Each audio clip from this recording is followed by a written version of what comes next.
entrepreneurs, and professionals of Tampa Bay. Welcome to your hour for getting the information, the tools, and the connections for elevating your business. Welcome to Getting the Edge with Kelly Wilson. And here's your host, Kelly Wilson. Welcome to Getting the Edge. I'm your host, Kelly Wilson. Thank you so much for being with us today. Getting the Edge is a product of Edge Business Community, Edge Business Magazine. Check us out, edgebusinessmagazine.com. Getting the Edge is a wonderful opportunity to highlight and talk with business owners and leaders in our community.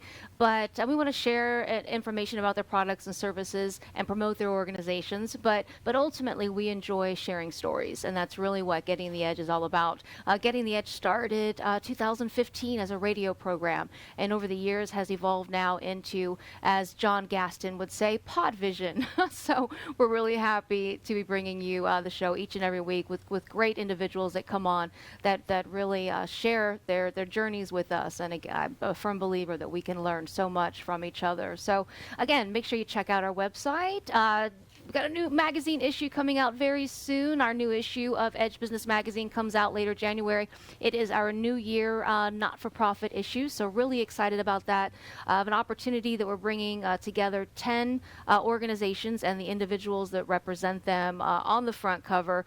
We've had a great time doing the photo shoots. Hopefully you've checked out some of our social media platforms and you've watched some of the behind the scenes. But we've had a great time putting this together, and we're really excited to bring it to you. So again, if you subscribe, make sure you get to the website, subscribe today, and have your personal printed copy delivered directly to your home or office. So again, really excited about that.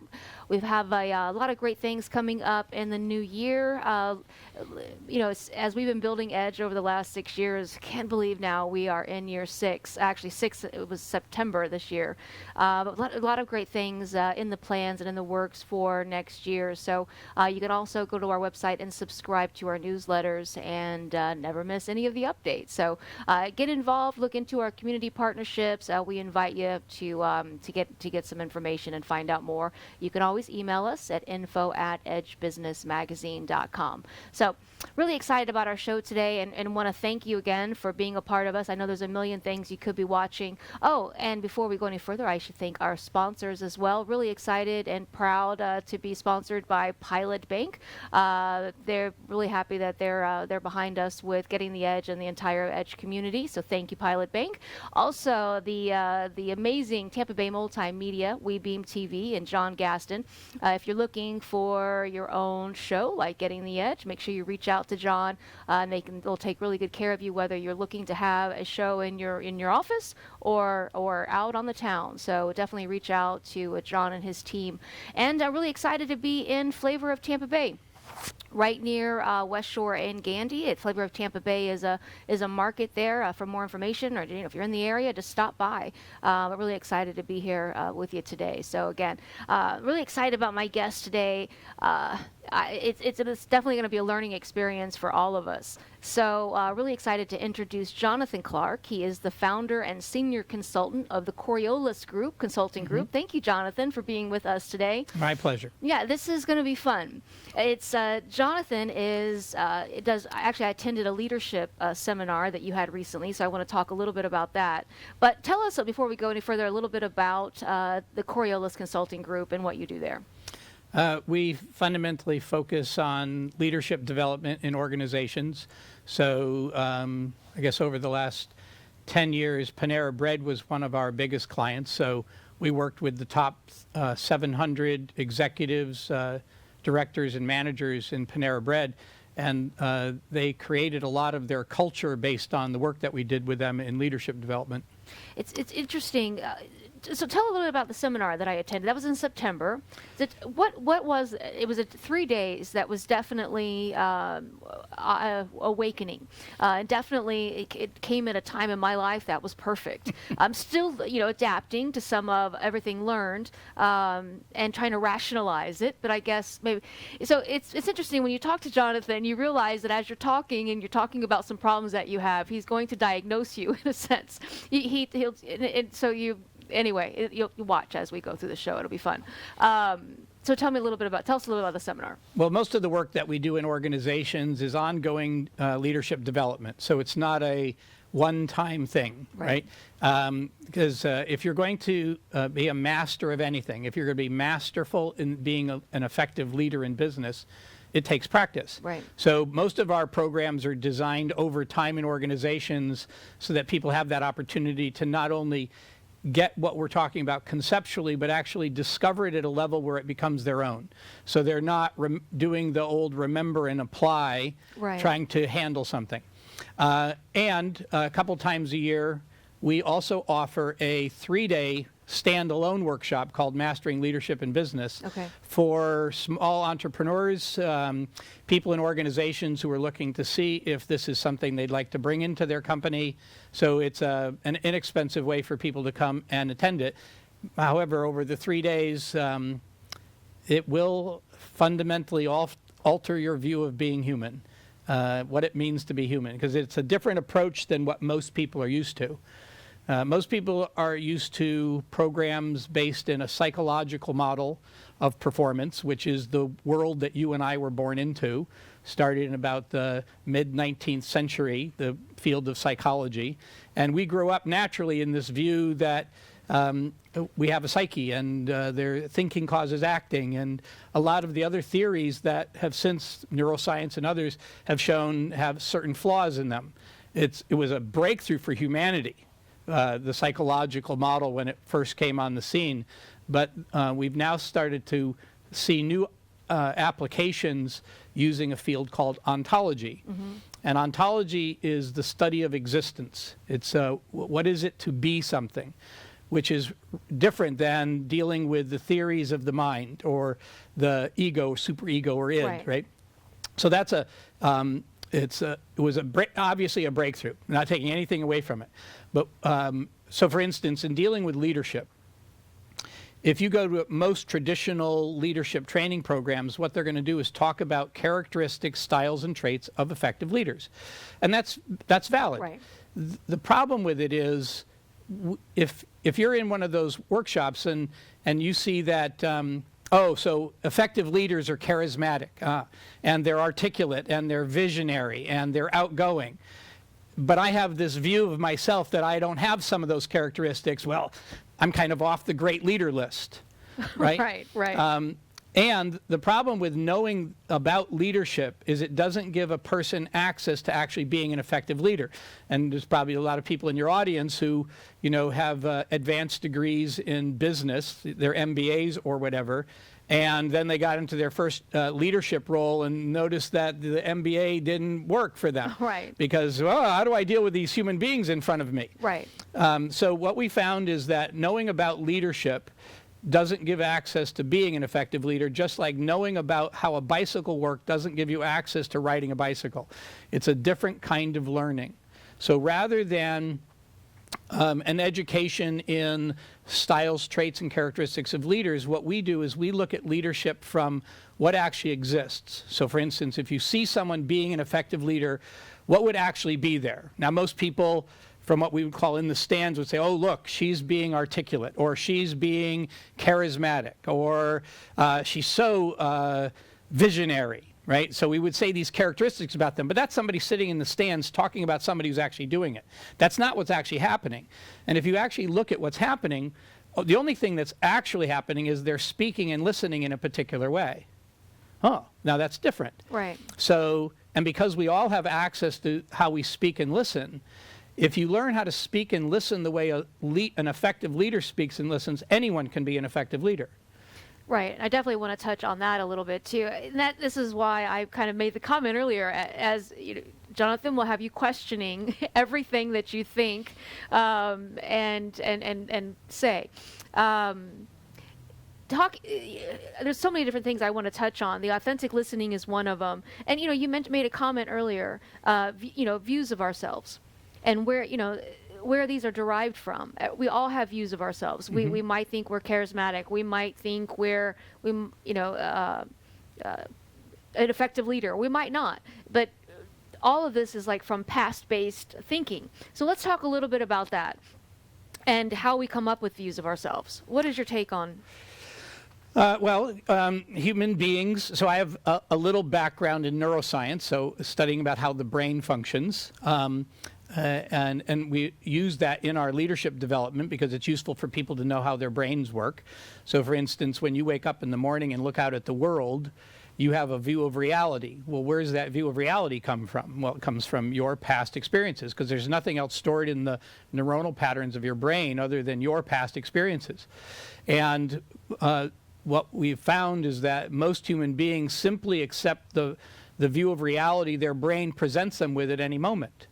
And we rarely question it. You know, you don't wake up in the morning and go, gee, I wonder if my view of reality is accurate. You simply start doing stuff. Right. And accept that what that is a past-based view of the world, a past-based view of yourself, a past-based view of other people, because it all comes from what you learned growing up, okay?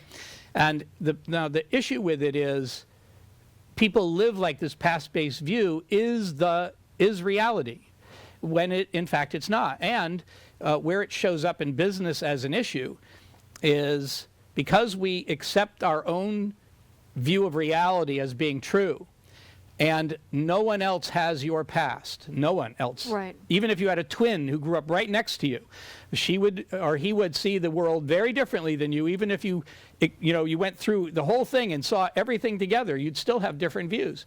Which means that, of the 7.6 billion people in the world, every one of them is actually living in a very specific idiosyncratic reality based on their own past. Right. Now, that's not the problem. The problem is everybody thinks their view of reality is true. So you get 10 people into a business meeting, and you bring up a topic, and what you have is 10 different views of that topic. Which one's right? Well, everybody's sitting in their chair going, mine is. And that ends up causing conflict in organizations because they're all operating from what they're fixated on is their own individual past-based view, and most people are unaware of that. So part of our work is to have people start to see where the ineffective conflict in their organization comes so they can actually turn the ineffective conflict into effective conflict that supports the future they're committed to. Well, and I think as a whole, you need the organization to run, but it's the individuals that help implement all of that. So if you kind of dissect it and work on the individuals, then and help them work on themselves, which I think is so important. I'm really excited. Jonathan's writing; he'll be writing an article in this upcoming issue of Edge. And what we want to do with Edge, we can educate, we can inform, we can share stories, we can connect, but depending on what your definition of success is, you could, reach that. But if you're not, I think, balanced out mentally and kind of dealing with some of these things, we all have a past, and we've all, many of us business owners, we go through a lot to get to where we are. So if we're not dealing with some of these things, then it could potentially hold us back and eliminate or limit our happiness for our lives, unless we figure out a way to deal with it. So we hope going forward we can implement a little bit of that within the Edge community. Mm-hmm. But it's definitely, it's practice. It is practice. And that is something that you just reminded me of with anything that we're trying to do or change or implement into our lives or perfect. I don't know if perfect's the right word, but it's practice. Yeah. In fact, I had an insight the other day because I'm in the business of practice. I got started in this work because we go back. I was in the Air Force during the Vietnam era, so I was in Saigon, Tan Son Nhut Air Base. When I came back with that, I went to college. And while I was in college, I started playing tennis. And one day somebody asked me if I could give them a tennis lesson. So I said, I didn't know I couldn't. So I went and I said yes, and I bought a book called Vic Braden's Tennis for the Future. I got a basket of tennis balls, and I went out and gave this person a tennis lesson, and they gave me $20. And I went, well, this is way more fun than structural engineering. Right. So I became a tennis pro for the next 23 years. That's so interesting. And while I was teaching tennis in Northern Virginia, the manager of the club that I worked at had been through a kind of like the classes that I now lead for business, but it was an ontological class. I didn't know what it was. I just thought Mitch was special because he was doing all these great things, but he says no, he got it from doing this class. And I was pretty closed-minded. I wasn't interested. I was resistant. But he was pretty persistent. And after about 3 months, I finally said, okay, I'll go. And I went to this class, and about an hour into it, I realized that this was not the normal how-to class. Right. In fact, they said in the beginning, we're not going to teach you how to anything. What we're interested in is you discovering how to be an effective human being on your own. I'm like, oh, well, that's new. Right. And I went through the program, and it completely rocked my world. It altered who I was for myself.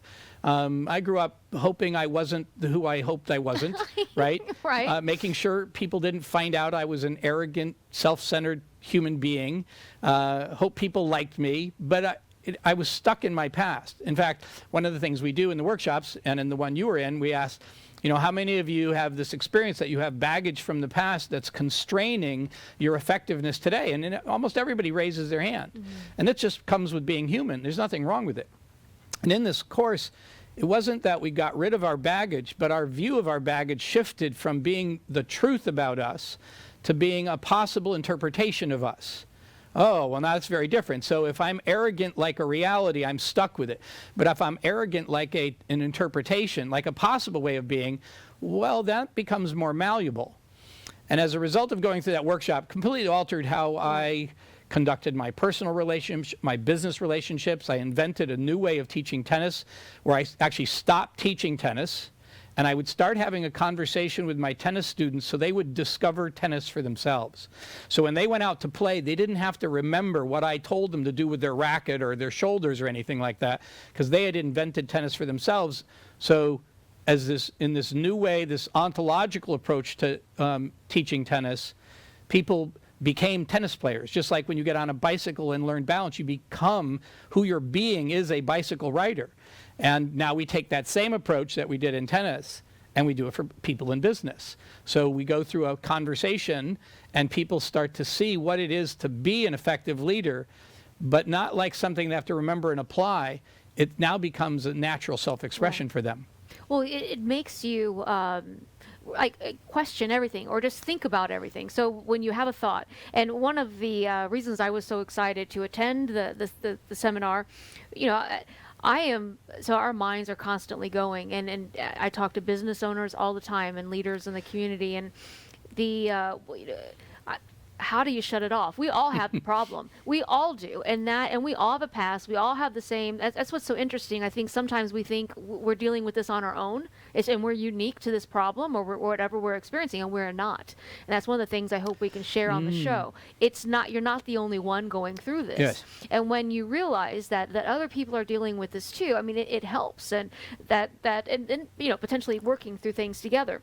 That's brings up something. So back in 1978, when I first was introduced to this ontological education, I remember after the first day sitting there, looking around the room at 100 people or so, and going, oh my gosh, I'm not in this by myself. What I thought was my own personal struggles is a human phenomenon. Right. Everybody's got this little voice in their head that yaks at them all day. And what do you do with it? Right. Because, I used to think it was me. I don't think it's me anymore. Because if it was me, I'm in trouble because I don't seem to have much dominion over it. Because look, if I was in charge of that little voice in my head, I would always have great thoughts. Right. I would always be an amazing human being. I would always be kind and generous. And that has not been my experience in life. So what I started to practice, and one of the things this education gave me access to, is rather than get caught up in it and go with it, or even similarly resist it, hope it doesn't say that, don't have those thoughts, that's not the game plan. The game plan is to allow it. Well, and that's what I think is a different way of thinking about it, because I was hopeful to go to this, the 3-day class and then realize you were going to teach me how to get rid of it. Yeah, no. And because, I joke sometimes that life in business, it's so difficult. It's challenging every day where, it's kind of the fight of your life, right? Trying to make but we should be our own best friends is kind of my point. If the world is so difficult, and then if we can't, we should at least be able to count on ourselves to give us that pep talk, right? Or be that cheerleader for us as we, keep plowing forward. But that's not the case. And it's not just me. It's almost everyone. Yes. That there is that there's so many different words for it, or what it's referred to as. The reptilian side of the brain, right? Yep. That's telling us that we're not good at this. You're gonna anyway. All the things we deal with, but it's not going to go away. So we have to learn how to just listen to it or not listen to it, or change it? Well, what you're calling questioning everything, I would say, is starting to pay attention to where you're living your life from. So when someone goes into a meeting, where is their attention? Is their attention on the person who's actually talking, or is their attention on their own thoughts and their interpretations about what the person is talking? Right. And my experience with most people in business is meetings are ineffective not because people aren't saying useful things, though that does happen from time to time, particularly when somebody takes the topic offline, right? Right. We're discussing finances and somebody gets into production. Okay, well, that's ineffective. But most people don't pay attention to the fact that where the power in communication lies is over on the listening side. Most of us think that speaking is where is the game power lies, in right. communication, because it looks like that's where all the action is. But as I've found in my marriage, I'm paid a lot of money to go tell executives brilliant things to have them be highly effective leaders and produce extraordinary results in their businesses. But if I'm at home with my wife and I'm having an argument with her and I say brilliant seminar leader things, she's not left with a brilliant seminar leader, she's left with a jerky husband. Right. So if you actually stop and look for a moment, you can see that the power isn't in the speaking, the power is in the listening. It isn't what the speaker says that ultimately makes the difference. It's what the listener is left with. And anybody who's a parent knows exactly what we're talking about. How many times have you said the perfect thing to your kids, but they don't hear you? Right. So it makes no difference. So what most people don't do is focus on how they're listening. They don't pay attention to how they're listening. And what we do in our workshop, like the one you were in, is we go through various conversations so people can start paying attention to the voice in their head and what it's saying. Am I even interested in what it's saying, rather than blindly And getting do we used by have it? to listen to what it's saying? Yeah, no, you can actually notice it. It can be like a background. If you're in a car driving along with your friend and the radio's on, you can actually choose whether you listen to your friend talking or you listen to the radio talking. Right. Now, the problem is that most people identify with their internal conversation, and so they think it's significant when it talks. But if you listen to it, sometimes it's pretty nutty. It says wacko things that you're not interested in. It diminishes us. Like, this is why we suggest don't ever be your own coach, because nobody will be as nasty to you as that little voice in your head will be. And it's funny, for years I thought I was the only one that was like that hard on myself. Nope. But Everybody. Yeah. Everybody's got the same thing going on. Some people deal with it more effectively than others. If you go all the way back to Siddhartha, who becomes the Buddha. So Siddhartha was a prince in India who noticed that a lot of people were suffering. But it wasn't just the people on the street that were suffering. It was the people in the palace that were suffering. And he wanted to find out what suffering was about. So he discovered his own internal conversation, and he called it human craving. That part of what comes with being a normal human being is that we crave. If something's bad going on, we crave the good. And if something good's going on, we crave it to last. And this craving seemed to be the source of the suffering. So then he spent a lot of time trying to get rid of the craving, like what you talked about, get rid of that little voice in your head or stop it from talking. And then he recognized, this is a long time ago, this brilliant guy discovers, wow, I can't get rid of it. It just comes with being human, however he discovered that. So what he then did was come up with certain meditation techniques and other ways of starting to allow it to be there. So just because it has a craving, because it says this should be this way or it shouldn't be this way, doesn't mean you have to go with it. You can actually just notice what it's saying and then let it be there. And when you let it be there, you allow it to be there, you're free, and then you can start operating based on something else. Now, that something else is where leadership comes in, because without the something else, what are you going to go to? So if you're not listening to a little voice in your head, what are you going to listen to? So what he did was he came up with the plan that he was going to contribute what he discovered to the world. That's what the future he was committed to, was alleviating human suffering. And that was the future he invented.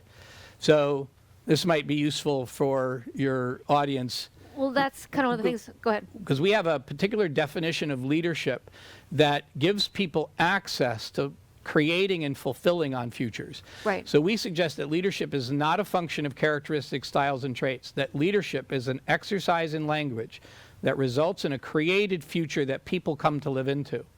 And anyone can create a future. Come to live into, which means you're maybe not this at the moment, right? That's right. You're going to come and you're going to evolve into that at some point. Yes. But you're going to work towards it. That's right. So for a company, they come up with a vision for what their company was about. One of the ones Panera came up with was fixing the broken food system in the United States. Now, most people don't know about that because they don't publish that. That was internal for them. Oh, I don't know if I'm supposed to say that. But it was a while back.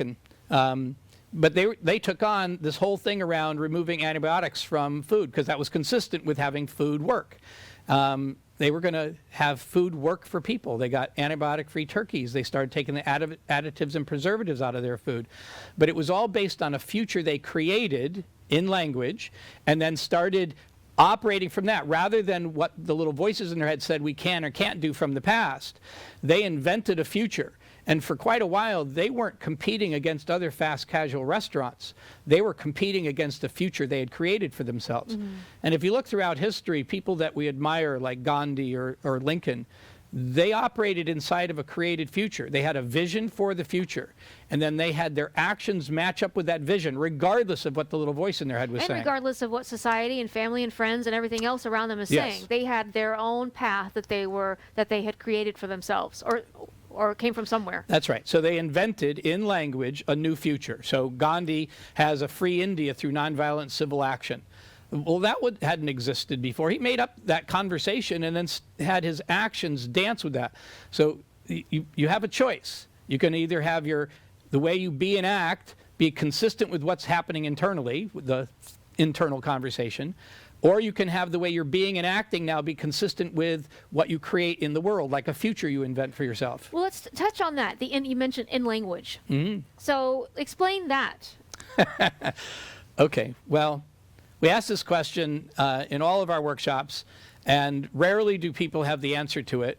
So we go through various questions. So the first question is, how important do you think it is being able to tell what's real from what's unreal in being effective in your business? And everybody gets really quickly, oh yeah, that's essential. If you can't tell what's real from what's unreal, you're done. Okay, great. So then the next question would be well, what would you do with something that exists, something that's real, but you're unaware that it's real?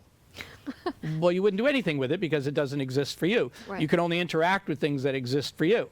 And then the third question we'll ask is, all right, well, what might happen if you dealt with something as though it's real when in fact it's not real? What might happen? And as people start to struggle, now they're starting to look and question. When people start to struggle with that question, they start to see that, well, first off, I'd probably get frustrated because I'm dealing with something as though it's real, but it's not real.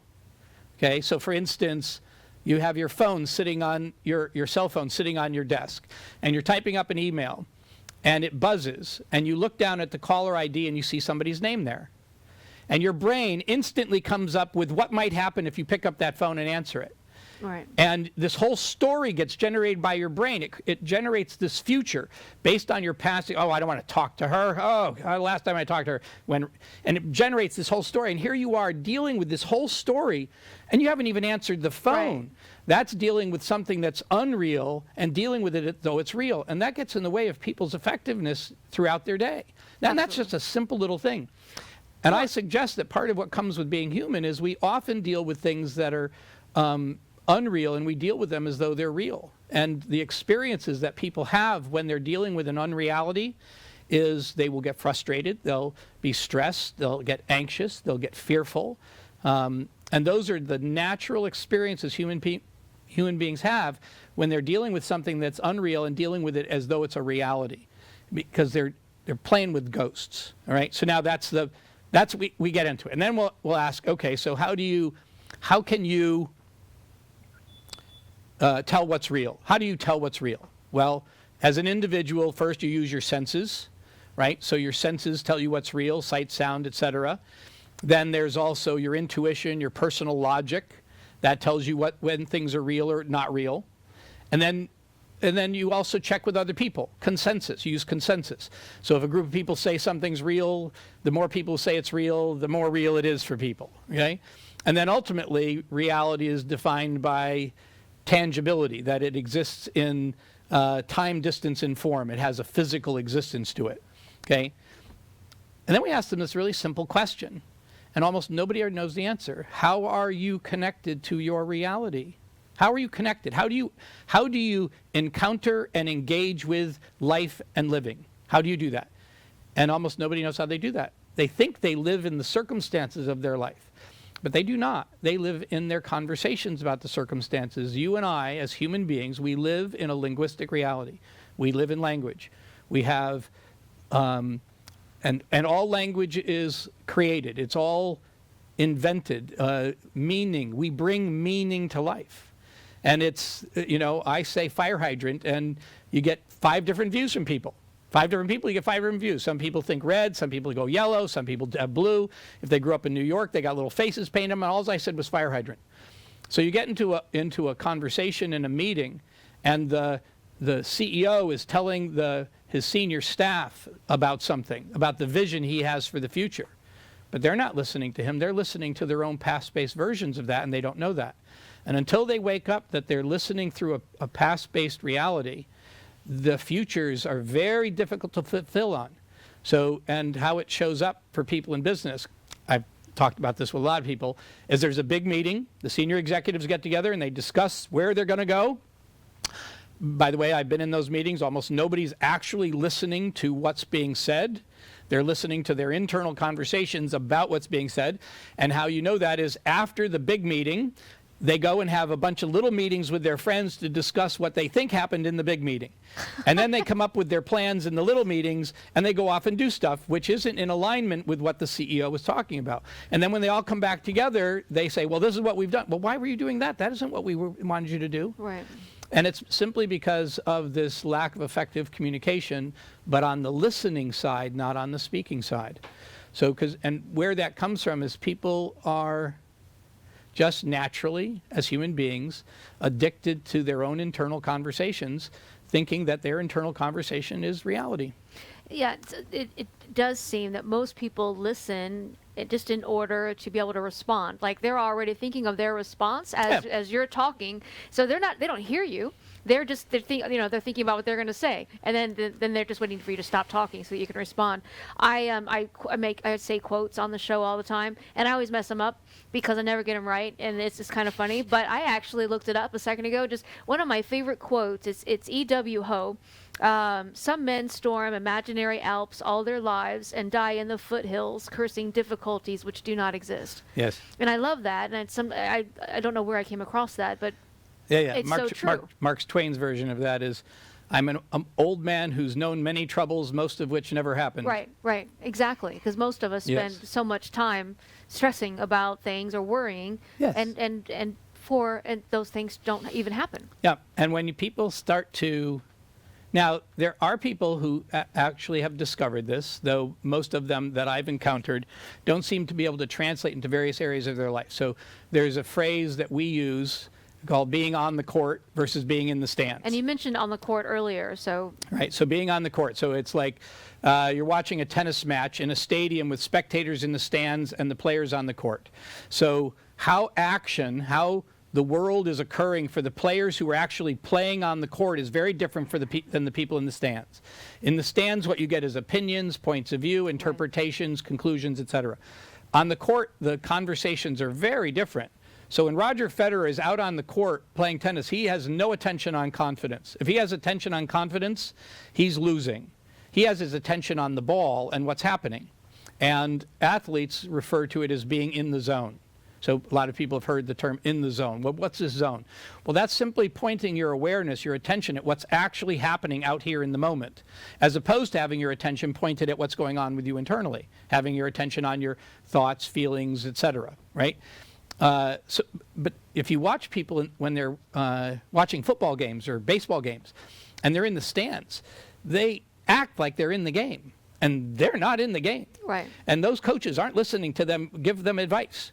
If they are, the coaches are going to get fired quickly. There's a different game happening out here versus the game that's happening internally for people.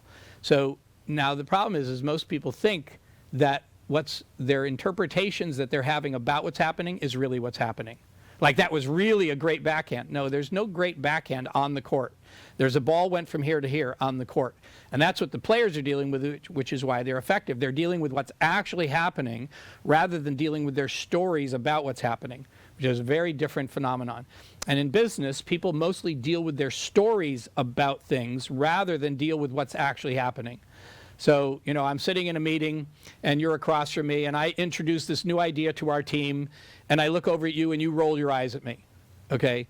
Now, what most people in the meeting would go, oh gosh, she thinks I'm an idiot. I can't believe she's doing. And this internal conversation instantly comes up and takes me out of the game. I'm no longer effective in it. And now, that's not even the worst part. Now that I have this story, and I almost for sure won't go to you and see, you know, I noticed you moved your eyes when I said that thing. Were you thinking I was stupid? Nope, people don't check that out. They just make up a story automatically and live like it's true. Now, you and I show up in another meeting a little later on. Guess what I'm looking for? I'm looking for where you think I'm an idiot, or you think my ideas are any good, or you don't like me for some reason. Right. And it becomes a self-fulfilling prophecy, and how most people, this is why most people's baggage from the past keeps getting in the way of them being effective today, because we live like the stories from the past are the truth rather than a valid interpretation from a particular location.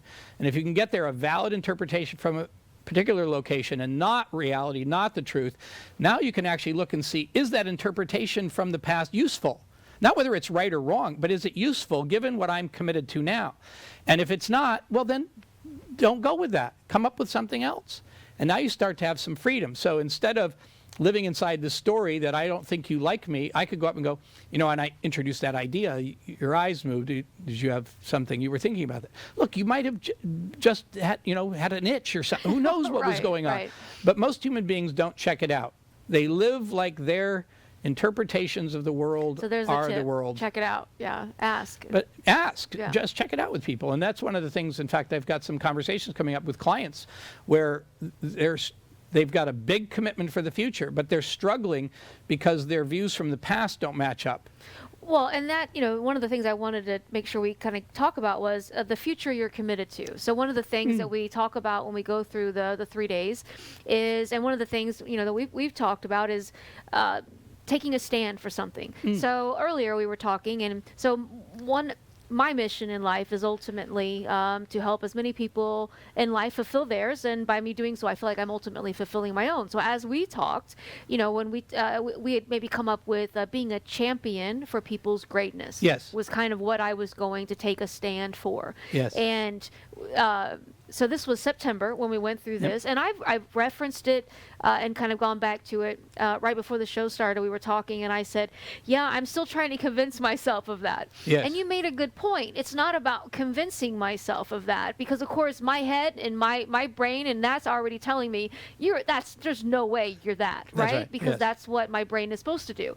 So instead of trying to convince myself, which will never work because myself won't allow me to, but I can decide to take a stand for something. That's like me taking a stand to quit smoking, or me taking a Yes. stand to stand up and for a cause, Yes. right? So I'm All right, so you're in the ballpark. So if we go back to that, you and I live in language, and you start to look at how language functions. One of the things you see that language always functions in various contexts. So a context is like a linguistic filter that adds meaningfulness to something. So for instance, if we're talking about art, and I say oil, O-I-L, we think paint. But if we're talking about automobiles and I say oil, now we think lubricant, because the context, art or automobile, Right. determines the intelligibility of what we're dealing with. and how you okay? look at something. Right. Most people aren't aware of how language functions, that we're always looking at the world through some context or other. And because you and I experience life going through time, there are two fundamental contexts that human beings live in, that language exists in, and it's either a past-based view coming from the past, or a future-based view that's created and brought from the future. So now, because people don't understand that, they mostly end up using language to simply be representational. So they use language to describe the world around them. And that's mostly how you and I are taught language growing up, that this is a chair and that's a table and you're a woman. And we use language to describe, which is useful. But it's not the only way you can use language, and it's not the most powerful either. There's what we call generative language, And generative language comes in two forms. There's the generative language that actually creates something as a new possibility. So we declare these truths to be self-evident was a declaration. A declaration is a kind of generative speaking that leaders use to bring some new idea into the world so people can start interacting with it. So a stand is another type of generative speaking. So when you say, I stand for being a champion for people's greatness, you're not describing you, you're creating a new conversation that you get to look at the world through. So if you walk into a meeting with a group of business owners, and just before you walk in, you say, I'm a champion for these people's greatness. And then you walk inside that filter, you'll see something very different rather than walk in and I go, I hope they like me, or I hope I don't say something stupid, which would all be past-based, right? So one type of generative language creates things as a possibility. Declarations, stands, commitments. I'm committed to being fit is different than I want to be fit. I want to be fit is a description of something. It's an opinion I have. But committed to being fit is creating a new future for myself. And what we found is brains really respond differently. If you say, I'm committed to being fit, your brain will respond differently than I want to be fit. Right. Well, I want to be taller too, but so what? Right. Okay? So there's declarations, stands, and commitments are generative speaking that creates new possibilities, new ideas that people then can interact with and bring into reality. Okay? So what Gandhi did was he took a stand for a free India through nonviolent civil action. Okay? Now, once you've got a new possibility, like, for instance, being a champion for people's greatness, awesome. Now what? You got it as a possibility, but now you need some action. And there's generative speaking that actually causes action. And though most people don't get trained in it, and most people are adverse to it, it is a powerful way of speaking that causes action. And it comes in requests, promises, and offers. And then less powerfully, there are commands, demands, orders, and invitations. They're all useful, but the most powerful ones are making a request of somebody. So I request you write me a report is powerful. I want somebody should write a report is not powerful. That's an opinion about something. It doesn't cause action. And most people in business aren't trained to be an effective leader simply because they never got trained in generative speaking. They speak representationally and don't recognize that. So in the workshop you were in, what we gave you an opportunity to do is first see what past-based speaking sounds like, opinions, points of view, conclusions, etc. Fine, they're useful in a certain way, but then you started to see, well, what happens if you actually create something for yourself? So in your case, you created being a champion for people's greatness, and I actually remember looking at your face when you heard that, and you went, yeah, I'm taking that one. And but that's someone who can see a new possibility for her future in something as simple as speaking it out loud. And if you then write it down and put it into existence, because when you speak it, the moment you're done speaking, it goes out of existence. Right. This is where practice comes in. So one of the things is you've got to write it down. And then what you have to do is you have to cause bringing it back into existence, because it doesn't come into existence automatically, and it won't work to simply memorize it. That's not the same thing. You actually have to generate it each time. And so how people who become effective leaders is they create a future, and then they keep saying it over and over and over again. They keep causing it. They keep bringing it out. They write it on paper. They put it on the wall. They start meetings by talking about what the vision and mission of the company is every time. And companies who do not keep that future in existence instantly go back to being a past-based culture. Instantly. They go back, if you don't put that, if you don't cause putting I'm a champion for people's greatness in front of you, walking into the meeting, what will walk into the meeting are all your concerns from the past. Right. And those don't, all you have to do is be breathing to have those show up. Right. Yep. That's so interesting. I think, it's a great time of the year as we are, ending the decade, right? And going into a new one. And just with the year coming to a close, I think this is a great opportunity for us to think about where we're at, and maybe, if you hadn't thought about this, take all of this into consideration and maybe just become aware of your thoughts and what you're thinking. And obviously, if you want to look more into this, reach out to Jonathan. It's amazing to me. It's really awakened and I question everything now. And it's so interesting sitting anytime I talk with you, because I'm like, I don't, you really think about what you're going to say before you say it, because. Yep. And by the way, there's an exercise that people can actually do. Obviously, there's obviously more to it in the work that we do. As you saw going through the workshop, that was a lot. But there's an exercise that I do with my clients, and it's one of the ways that I, when I go to find a new client looking for prospects, I find out what's the future that they care about. You know, what's the contribution their company is making in the world, or what's the contribution they're committed to making in the world. And one of the ways we can do it is have someone go, and we do this exercise where you interview yourself from the future. So we do the thought experiment where we have you go stand a year, 5 years, 10 years in the future, and you interview your future self, and see what your future self, if you weren't no longer constrained by your circumstances and your current resources and what you know from the past, if you went and stood in the future and created a new possibility, what would that look like? Kennedy did it when he said, we're going to put a man on the moon and return him safely to Earth by the end of the decade. He stood in the future, created a new possibility, which at the time was impossible. But the moment he created that commitment for the future, it opened up a whole new world of people thinking about things that they had never thought of. People weren't miniaturizing computers. Why would you miniaturize a computer? It's okay if it fits in a house. But if you're going to send a rocket ship up, you better have a computer that fits in the glove compartment of a Volkswagen. Right. And suddenly it had people start thinking about things in very different ways. So when I do sales calls with prospective clients, is one of the things that I'm committed to is that at the end of the conversation, whether they hire me or not, I will leave and they will have a new future that they're looking at. Because the conversation will be about, if it was up to you, what kind of a future would you create? Never mind about all the concerns about it. Look, this is how silly it was. Back when I was teaching tennis, I was scared to death to speak in front of groups. Couldn't do it. I used to lie and tell people I was a private tennis lesson specialist, hoping they wouldn't ask me to do group lessons. And then I created a new possibility for myself, that I was someone who could contribute to people's lives being extraordinary. And as a consequence of that, I didn't do Toastmasters, I didn't study communications, I didn't take public speaking classes. I started getting up and talking in front of groups. And now the largest audience I've spoken in front of is 11,000 people. But it wasn't so I didn't get rid of my concerns from the past. I started operating inside of a created future. And operating inside of the created future, I found myself being and acting in ways that I never would have imagined from the past.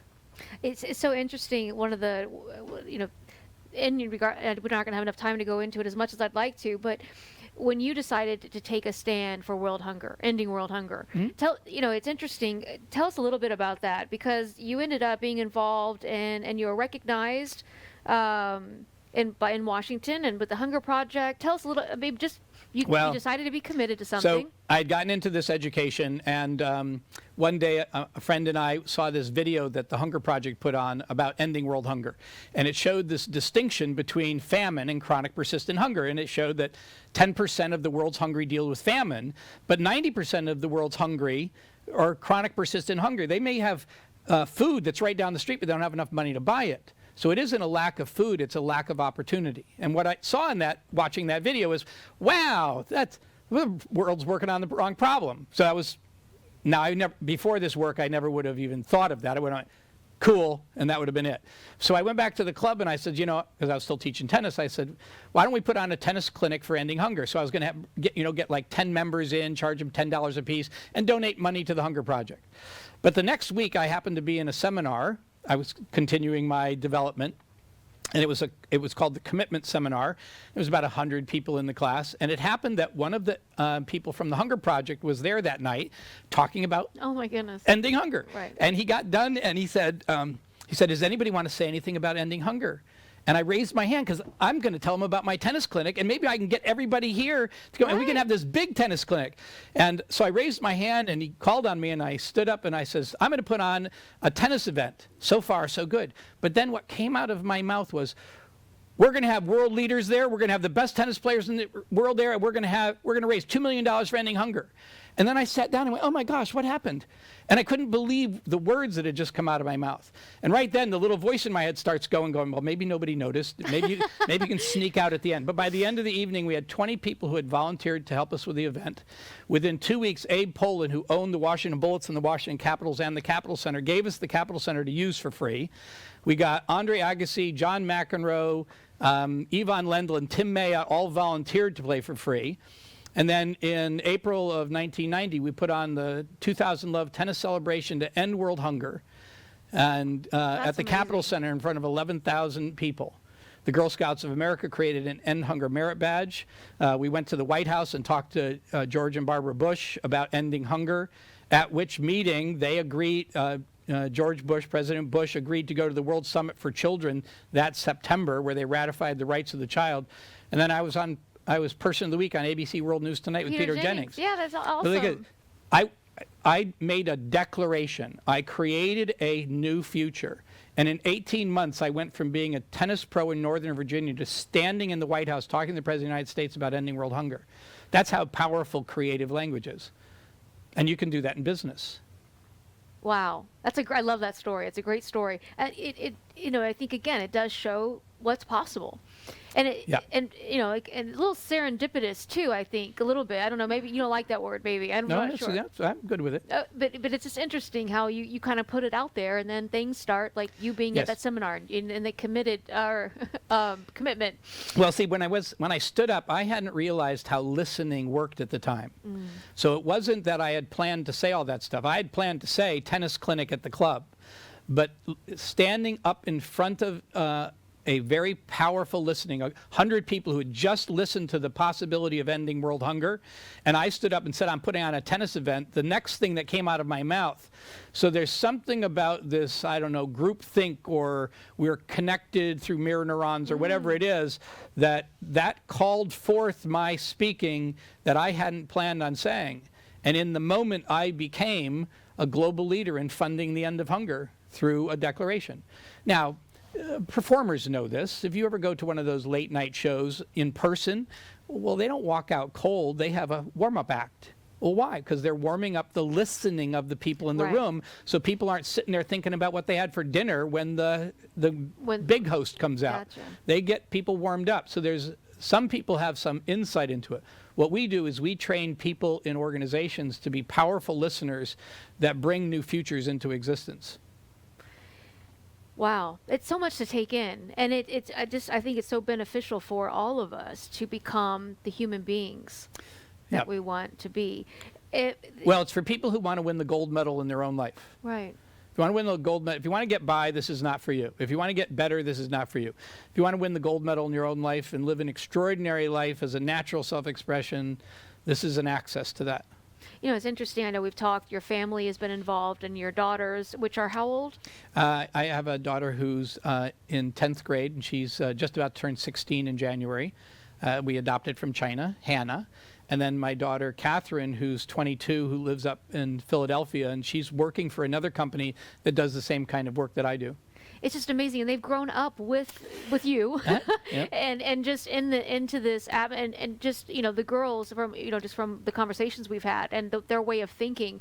My daughter, briefly we were talking about test taking or something, and she's in college now, and she said, oh, but the test, I'm just not a good test taker.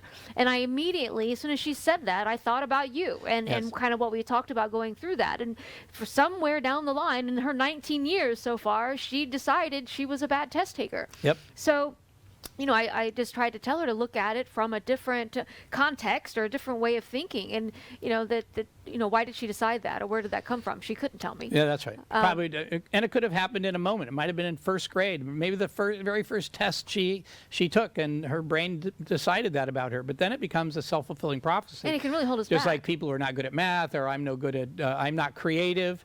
All kids are creative. Give me a break. Everybody's creative. But then some people make up a story they're not. And it doesn't work to do the positive thing and go, okay, well then just pretend, or what you say, convince yourself that you are a good test taker, because that won't work. What you've got to do is, like you said, create a new context. Like, what are you committed to with regard to taking this test? well, I'm committed to doing an amazing job taking this test, and then operate from that created context rather than try to convince yourself that you're something other than what that little voice in your head says. Right.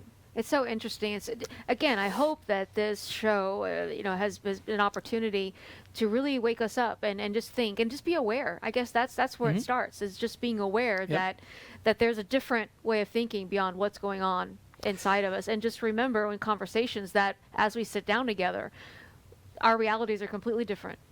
Yep. If there's any of your viewers are readers, there's a business book that was written by some colleagues of mine called The 3 Laws of Performance by Steve Zaffron and Dave Logan. And it talks about the kind of work we do in business and how it's applicable to creating extraordinary futures in organizations and creating cultures that work. Not cultures of suffering. Right. We're a funny culture that we have restaurants called Thank God It's Friday.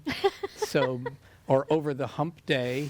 So we've got this view that work isn't supposed to be enlivening, and I'm committed to having my clients create cultures where people not only produce extraordinary results, but are enlivened in their jobs, and they bring that aliveness home to their family rather than bringing complaints home to their families.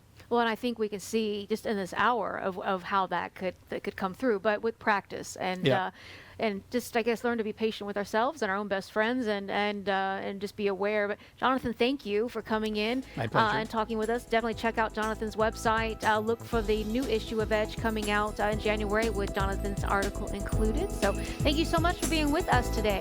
Definitely check out edgebusinessmagazine.com for additional information on Edge. And until next time, never stop dreaming.